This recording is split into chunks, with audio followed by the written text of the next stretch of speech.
Appali. Again, some of you might be knowing it. And I'm from Chalpurpeta, Guntur district, and I came here in 2000 as an immigrant like you only in a business here. So I own Apna Bazaar. Now we have 5 locations here in Seattle. We expanded to California also.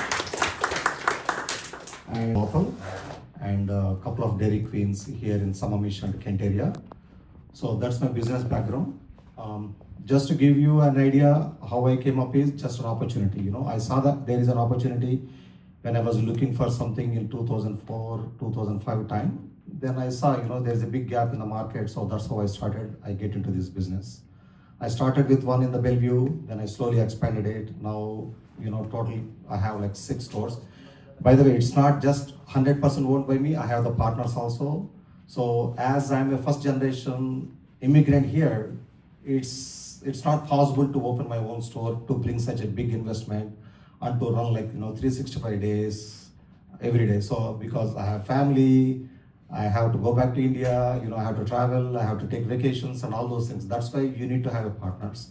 That's how I have partners. With the partners, I was able to grow more. If I don't have partners, I shouldn't have grown this much. So that's my background. I was part of the NRFA and the local WASPAID for a very long period of time along with Hari and everybody else. So yeah, let's go through the questions, and if you have any additional questions, you guys can ask me.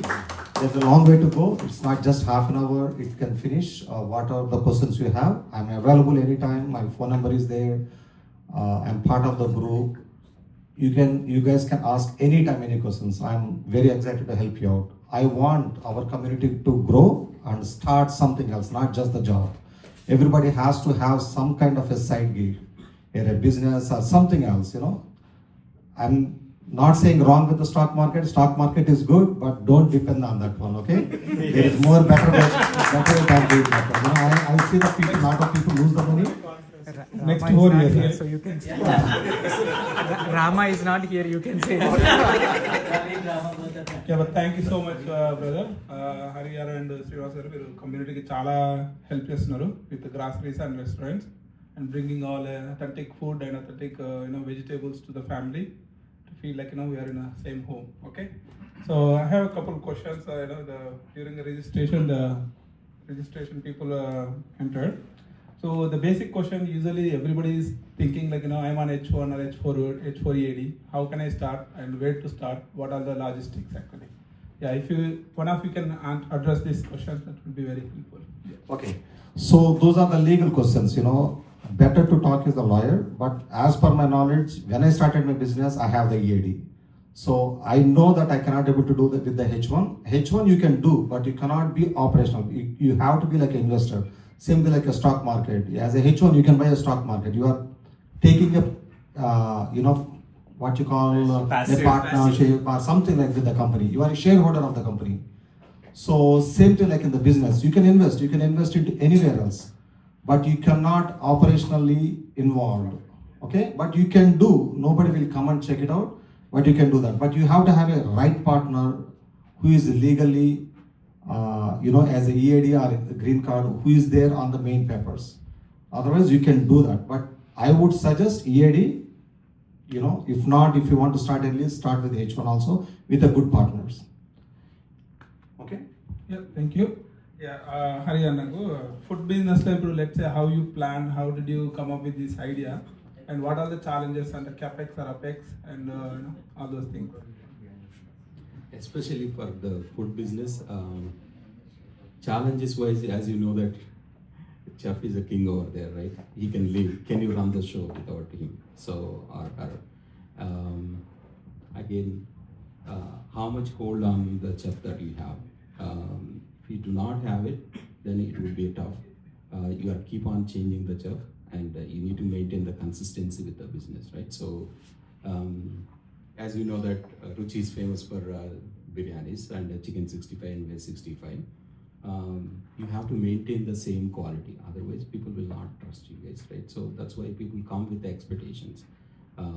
You get the feedback in a positive way, at the same time you should be able to handle the negative feedback as well. Challenges, especially with the food business, maintaining the consistency is the biggest problem. Always it is something that you are cooking. So even though you maintain the proportions and everything, but something that it comes with the vegetables, quality, taste and different things matters a lot. So you cannot, it's not a more of like a factory, you to maintain the consistency. That's where chef experienced chef plays a role in minimizing that difference. I'm thinking about challenges. I'm directly calling about those because I covered that how I started this business earlier. Inspections. Again, if before I address that inspections part, whether you want to be active in the business or passive. If you want to be passive in the, especially for the food business, this is not the right one, because even though partners helps you a lot, if you are not there in the business, you will not understand what's going on. That's one. Second, you cannot always dependent on other partners to take care of you. It's like they have their own life too, right? So be active, have the skin in the game, otherwise it is going to be tough. Again, as Srinivas mentioned earlier, we always want to be passive, our money to grow exponentially, like in the stock market one day, but it is not possible in the regular businesses. So is that something that you want to handle or not? You need to have that mindset. Otherwise, it would be very tough. This is not the right business to hold it. Okay. Just to continue the conversation, first of all, you need to have the passion. Whether it's a restaurant or a grocery or anything else, you need to have the passion. And the same thing like a job, first 1 year or 2 years, you have to work hard. It's not like 80-hour job, same thing like a job. So you have to work hard. And you have to have a passion, then only you can able to do. And as Harigar said that, every business has a downside, okay? A restaurant has, the chips is a key point, okay? Grocery has its own drawbacks also. Every business or every job, there is nothing to be easy if you want to grow. So there are challenges. Once you are passionate about it, you can able to grow. That's not a difficult thing. About the capex and all, you have to, when you want to do something, you have to research it yourself. How much is the business is there? So you have to back calculate it. That's how you have to start it. Capex maybe okay. Grocery stores, because of inventory, you need to have a lot of cash. Again, do we really need to have the cash, or can we get a loan? Is something that we need to really think. How much returns? It all depends on, probably 10%, 15%, 20% margins that you have. Can you get a loan with a 10% or 12% is something that you really need to think about it. Maybe if you have enough cash, you want to put that money. When you are acquiring the business, if you are starting new business, can you get a loan?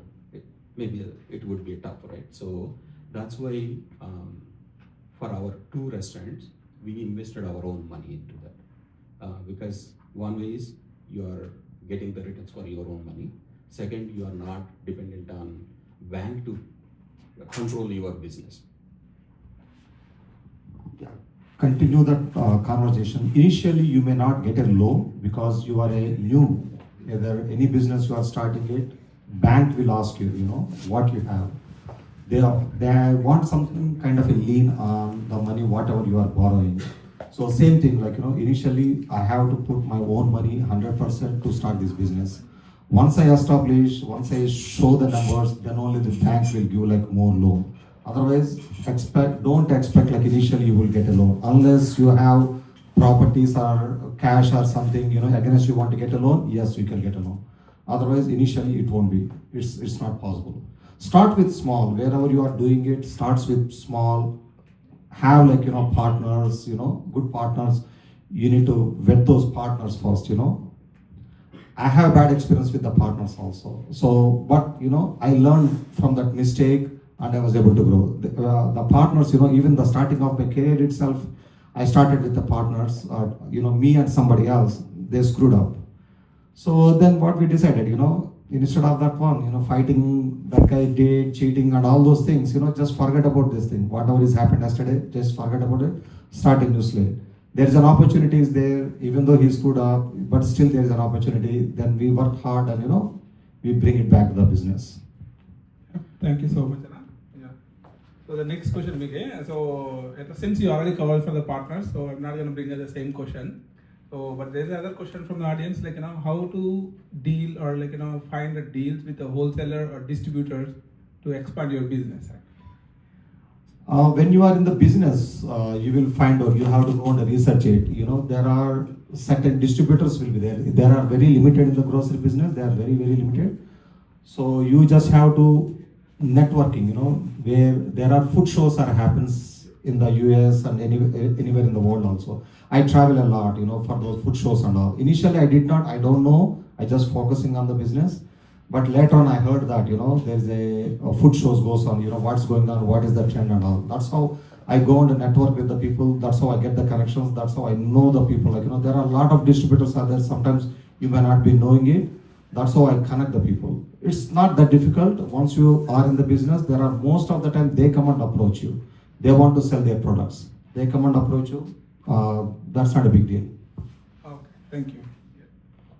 So this is a common question. So what is the minimum year you will get returns, or like, how to market your business to get a lot of profits? Well, you need to have less expenses, right? That's what it is, So the key thing in this business is, especially the groceries, everybody sells the same thing. Everybody sells, Britannia Good Day biscuits or Turdal or something. You need to be differentiated. What is the differentiating factor is the buying power, So you have to buy in a bigger volumes, or you have to import yourself. Then you will get a better pricing than the other people. And expenses, you need to control your expenses, how you are doing it. And second thing is, you need to sell, not just the store, whatever is the other possible ways you can able to market and sell the things, We are the first one who started online business in the retail stores in the Seattle area. It's happened just before COVID, So even nobody thought, I did not thought COVID will come or something, but luckily, it helped me grow exponentially during the COVID time, just because we are the only one online and all the stores has to close during that time. So that's what you have to find the ways, to find how to sell the products. Initially, yes, when I started the business, I had to buy from the distributors, and the distributors, they have their own margin. They also have to import from India. Everybody knows, we are all somehow or the other, we know the connections in India. At least 1 in 5 out of us, have a business in India. So the same way, we have connections and all. Same thing for me. I know the rice distributors in India through some connections and all, through the family. Immediately after starting the business, within 3 years, I started exporting. So that gave me a good advantage of pricing and all. But it has its own disadvantages. You have to bring the product, you have to pay it in bulk, you have to get a minimum of 20 metric tons of products, any products, combination of products or something, and you have to have a storage. So all those things you have to think about that, So that's how, I take an advantage from my competitors, directly importing from India. So now we import, almost 60-70% of our products we import directly from India, and we have our own brand is established. So that's how you can able to gain. And even the volume of vegetables or anything, if you name it, we buy in bulk. Nobody can able to do that, the way how we do that. Like, for example, mango season starts next week. Nobody does, the volume, how much we do it. It's all because you have to try and error. You have to try it out. Otherwise, you don't know. You just have to take a risk. Even the business is a risk. It may success, it may not success. All my businesses are not successful. There are some of them are failed. Some of them are I'm not even making money. But still, I have to run it. As long as it's making long term, I look for the long term. When I started this business, competition is very less. There is only one player was there in the market. That's how I saw the opportunity. Even though I'm in Portland, I started here in Seattle. 1 year I traveled every weekend. I used to come and work hard. Friday night I come, Saturday, Sunday work hard, and that's how I came here. You need to find the opportunity first. You need to be unique compared to the others. What you are bringing, the uniqueness is the important. Thank you, Anna. Yeah, Hari Anna, keep it on. So, but yeah, you both can answer this one actually. So somebody was asking like, you know, what are the business complications to open the kitchen, Cloud kitchen. the commercial kitchens, yeah, cloud kitchen or commercial kitchens. Okay, earlier, before I go into this, Yeah. because we are talking about the challenges earlier, biggest challenge when you want to start a food business, you need to think about leases. Is it 5 years or 10 years? You are personally committing for this business. In the means, whether business runs or not, you have to pay the rent continuously. The reason why I'm emphasizing now is during the pandemic, I have 2 restaurants. Irrespective of the business, whether it is running or not, I have to pay the rents for the businesses. So once you commit for this lease, it's a personal liability. It comes against your job, your assets. One day you can start a business, you can close that, right? But these leases will not. If the market is not good, you are personally liable. So we had to go through that tough time, rough time during this pandemic, almost 2 years, right? We cannot even, the business revenue is not even covering the, rents that we need to pay. So these are the tough situations that you need to handle. Like whenever you jump into the business, can you hold on to this for the next 5 years? Sometimes we can close the business, but can you transfer the lease to someone else or not? If you cannot find another buyer, this could be a problem. Okay. Then cloud kitchen. You can start cloud kitchen again if you do not have a presence. What is that you are conveying to the people? We don't know where they are making, where they are preparing. We don't know the quality. You cannot feel it, sense it. But again, that proximity is a matter, right? Cloud kitchen, if you put something in Seattle, if you are trying to serve in Bothell, how can it is possible, right? You are basically dependent on delivery drivers, right?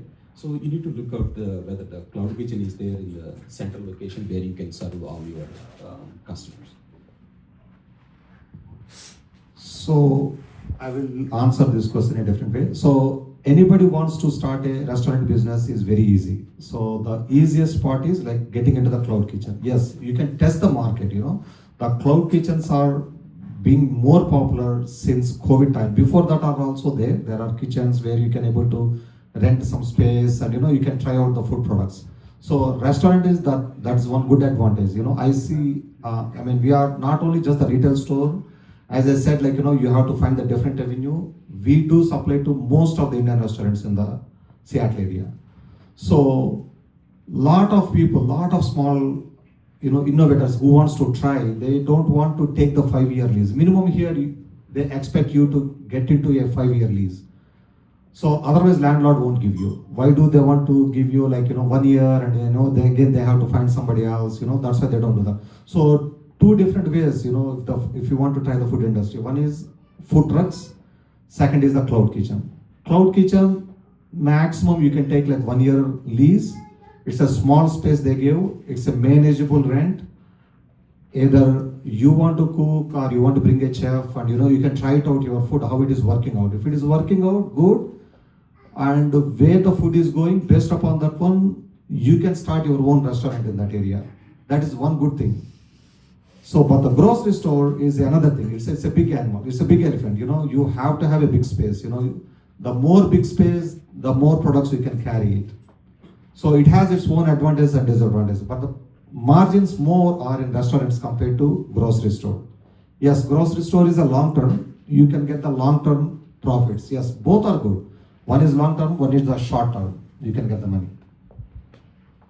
Yeah, thank you. So the question is that so somebody asked how to manage when we are not at the store, but already Ariana addressed. But if you can elaborate a little bit more to understand, Okay. So as I said, I am also IT professional. When I came to this country, I want to start the job. I cannot quit and just jump onto the business. I don't know whether the business will success or not. So when I started the business, yes, I kept the employees. In the morning time, they take care of the day-to-day operations, and in the evening after the work, I just come back and I try to take care of everything else. At least you have the visibility.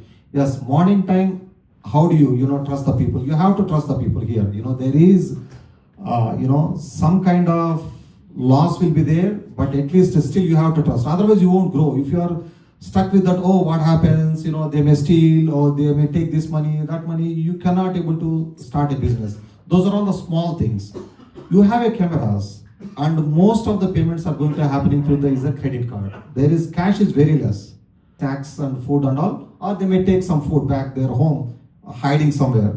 How much they can take it? Even if the bag full of it, maybe it doesn't cost like $50 or something. Let them do it.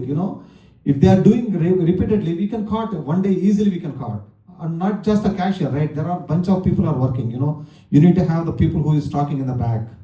Okay, you have a cashier. At least you have to build a rapport with those people. Somebody or the other will let you know, or they will be caught. Whoever is stealing, not one day, someday they will be caught. So don't worry about those things. Those are very, very, very small things. Yes, what is not there. So that's how you can able to control what is there in the shelf. Hey, tomorrow is not there, suddenly all is empty. What happened? You can run the report in the system and see whether they are actually sold or somebody eaten or somebody stolen or those things.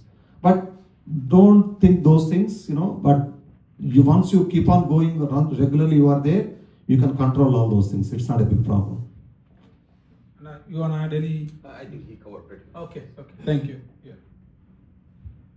So this is a basic again. So what are the permit challenges in Washington state to start a business actually? Starting a business is very easy. Just need to file LLC and start. But the challenge is to set up the business.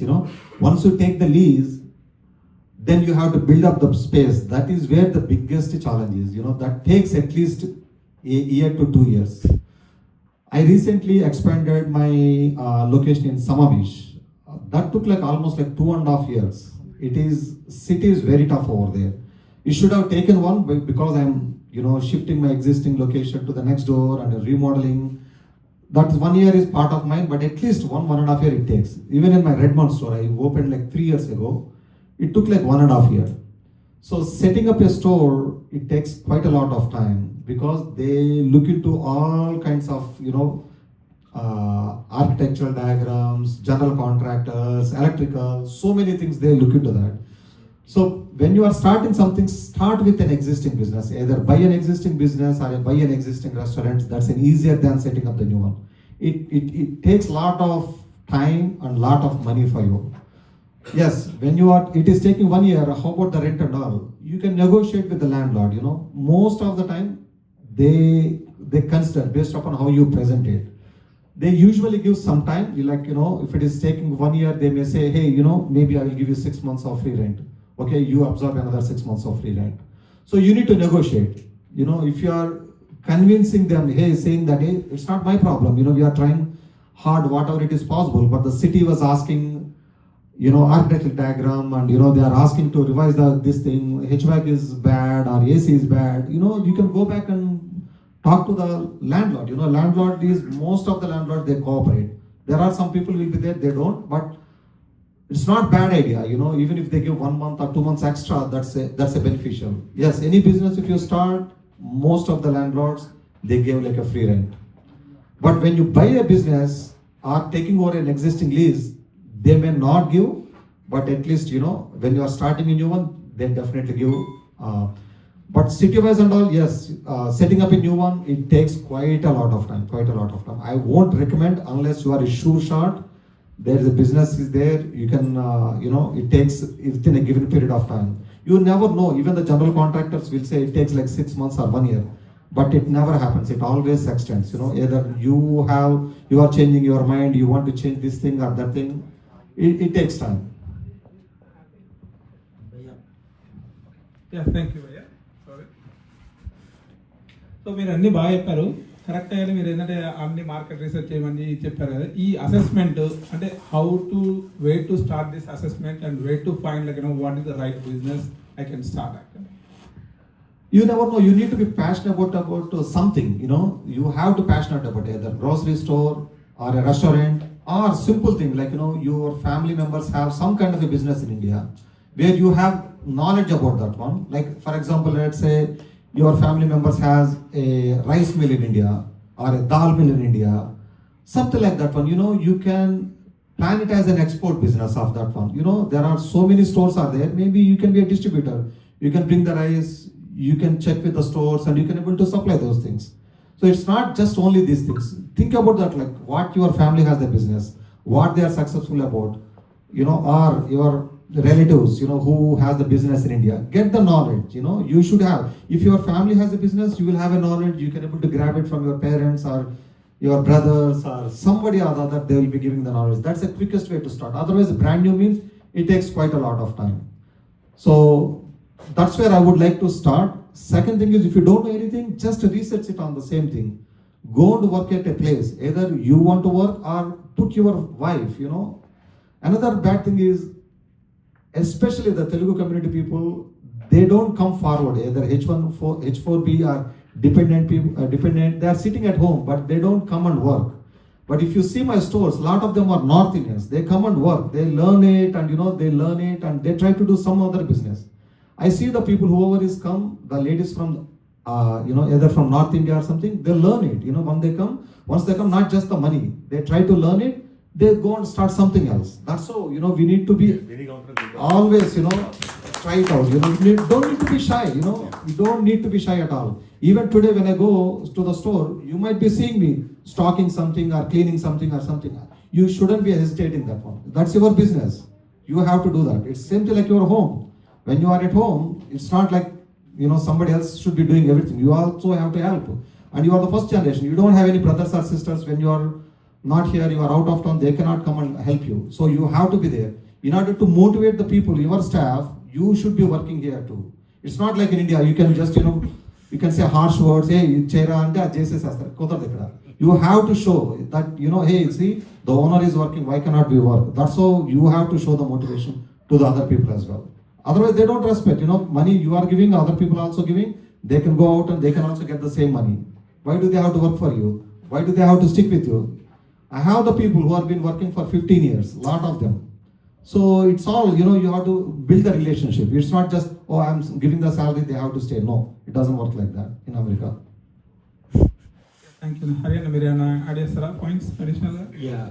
How do you do the research, or how do you find a business, right? So find what is that you want to do. Otherwise, it will be completely, you are navigating into a full land of opportunities, but you cannot even settle down on something. So you start with something your interest and pursue towards that interest.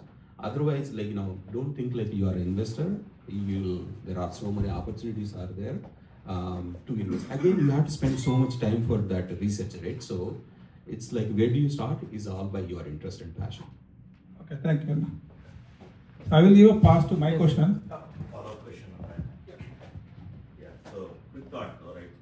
It's also about perspective, right?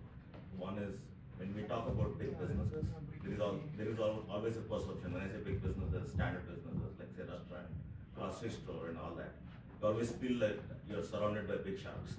People who are established here, they've been running businesses for quite some time and all that, right?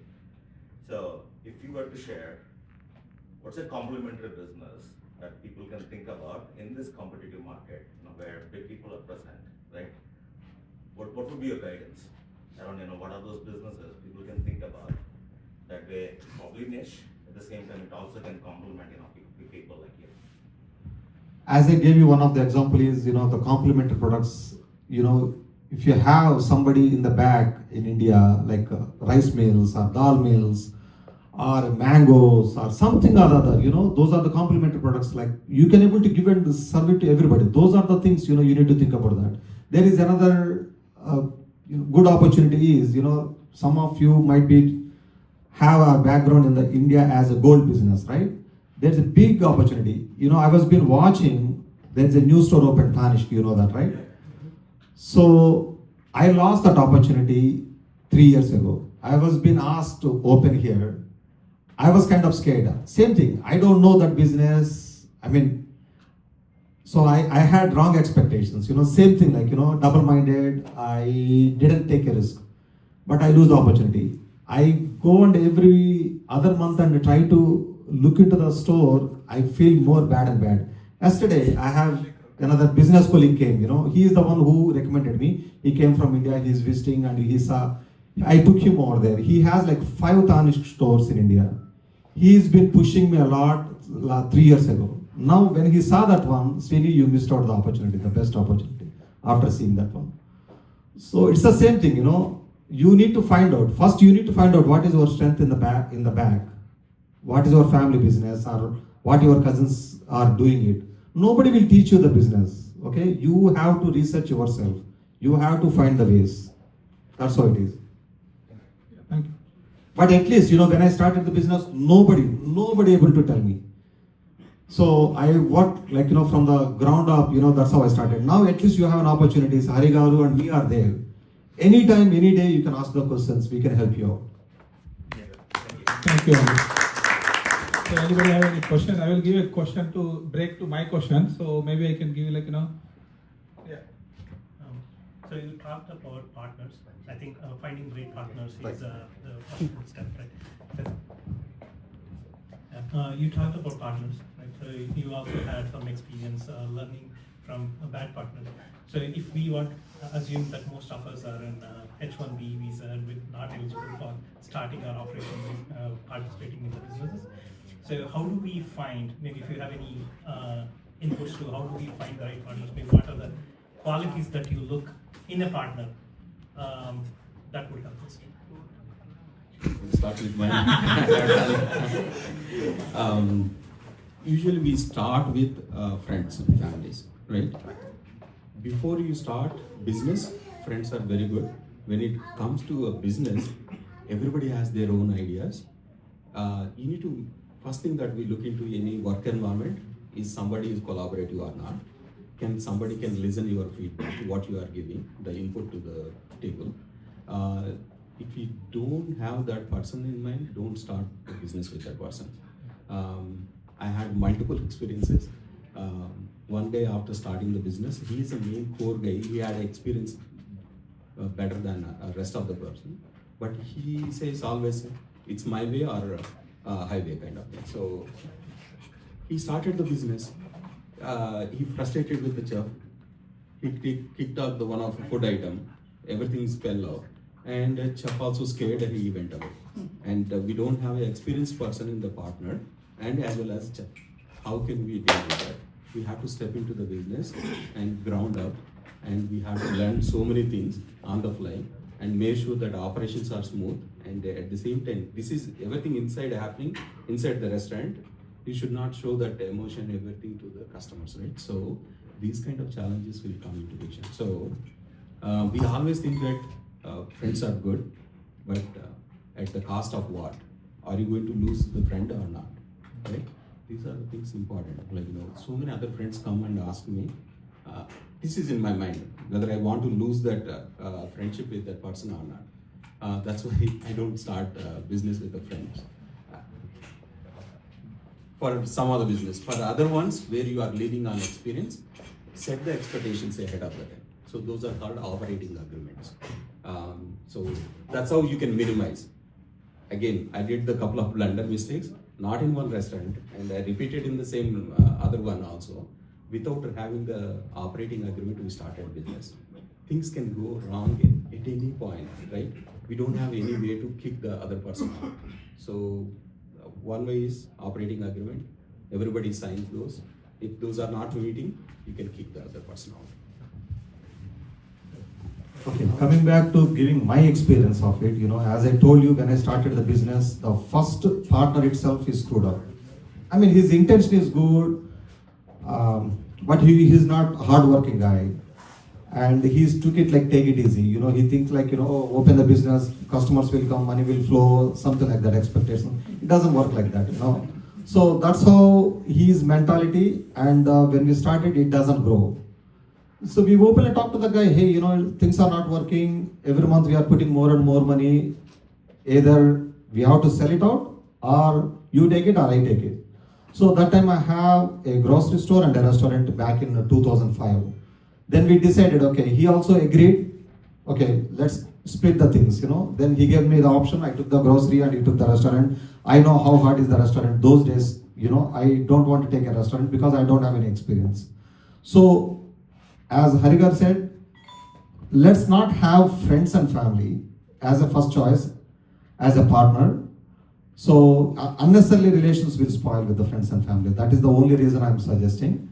Have somebody else. But how do you find it? It's up to you, you know.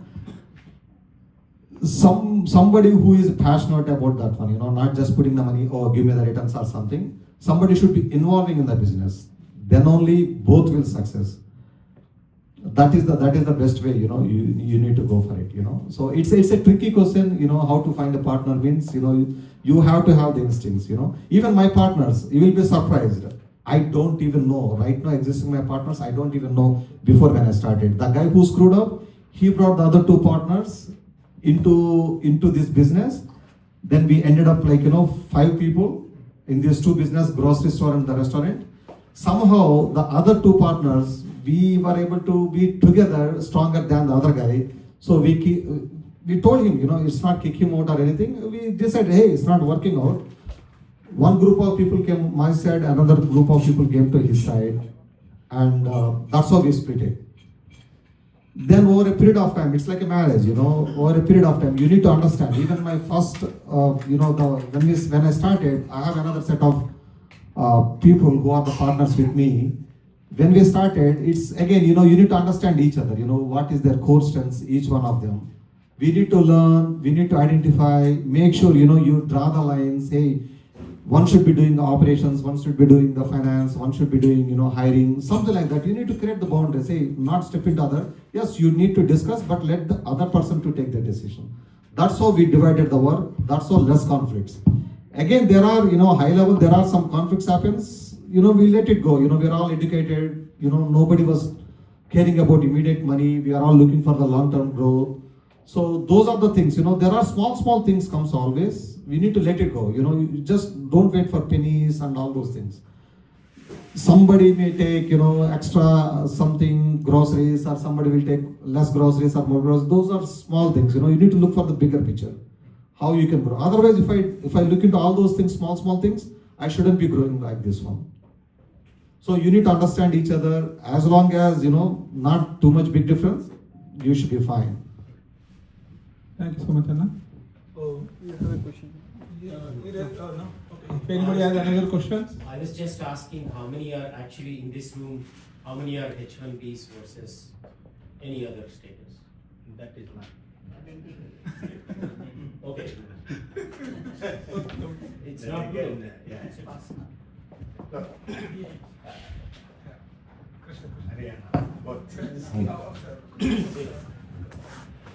Hello, for restaurant business, you said chef is the king, right? Is a single point failure also, right? What are the strategies that you use to, you know, mitigate or navigate?